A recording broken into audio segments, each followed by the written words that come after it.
اب میں اور اینڈ دس میں مجھے خود بھی ایگزامپل تھوڑا سلی لگ رہا ہے جیسے میں اس پہ سوچ رہا ہوں, but you know I just go ahead at the risk of appearing silly. تو یہ ایک آدمی ہے, لیٹس سے وہ فلوٹ پلے کرتا ہے, اور وہ فلوٹ اس لیے پلے کرتا ہے, he wants because this is a flute and it should be played beautifully. تو وہ اس کی انٹرنسک کمپلشن ہے that the flute I'm playing has to be played beautifully. اب 4 لوگ اس تالیاں بھی بجانے لگتے ہیں, تو ایک ایکسٹرا انسینٹو مل گیا. ایک تو پہلے انٹرنسک تھا کہ بھائی فلوٹ کو مجھے بیوٹیفلی پلے کرنا ہے, اور اب بھائی یہ لوگ بھی اپریشیٹ کر رہے ہیں, اور تھرڈ سینیریو میں 4 پیسے بھی آ رہے ہیں, رائٹ.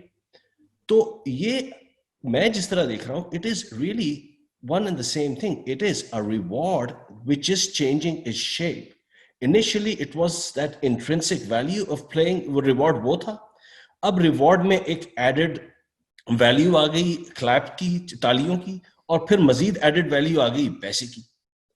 تو ان جو larger construct, تو action is being motivated by a certain teleological benefit. Right. I'll pause here. جی سر, اس میں جو فرق ہے نا جی, بنیادی طور پر میں آپ سے عرض کرتا ہوں وہ کیا ہے. یعنی آپ کو یاد ہوگا کہ میں نے بالکل آغاز میں یہ عرض کیا تھا کہ دیر آر 2 things. ایک یہ کہ جو ریوارڈ کی ڈیفینیشن میں نے عرض کیا تھا, نمبر 1 یہ کہ ایک پریزنٹ چیز اس کو مل رہی ہے, اور دوسرا یہ کہ وہ کنٹینجنٹ بنائی جا رہی ہے اس کی پرفارمنس پر. یہ دونوں چیزیں پائی جائیں گی تو یہ ٹیکنیکلی ریوارڈ کہلائے گا. میں جو چیز عرض کرتا ہوں آپ سے, میں اس کی اسی مثال کو آپ کو ڈفرینٹ بنا کے دیتا ہوں. اب وہ ریوارڈ بن جائے گا, ٹھیک ہے جی. ایک آدمی نے فلوٹ پلے کر رہا ہے, اور وہ فلوٹ پلے کر رہا ہے without any expectation. He starts playing. Now he has developed an expectation کہ کچھ لوگ جمع ہو جائیں گے and they will like it and they will probably give money to me.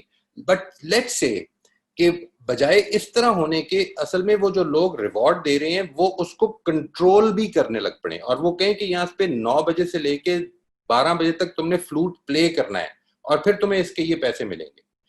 Now this is a reward. ان دونوں چیزوں میں فرق سمجھ لیجئے, بہت امپورٹنٹ ہے یہ.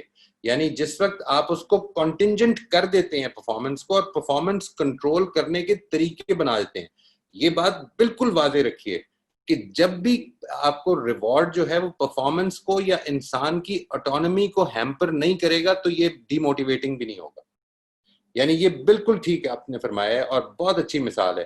اسی وجہ سے جو کام, مثال کے طور پر میں اپنے ٹیچر سے پوچھتا ہوں, میں لوگوں سے جب میں ورک شاپس کر رہا ہوتا ہوں, میں ان کو یہ بات واضح کرنے کے لیے پوچھتا ہوں کہ آپ کو کوئی ہابی ہے جو آپ کی, جو آپ صرف اس لیے کرتے ہیں that you love doing it. If there is any such thing, let's say ایک آدمی کہتے ہیں جی I like to paint. If I were to tell them that you know you'll have to develop a painting or complete a painting every week and I will pay you 20,000 or 10,000 rupees for that. میں اب آپ کو ایک چیز بتاتا ہوں.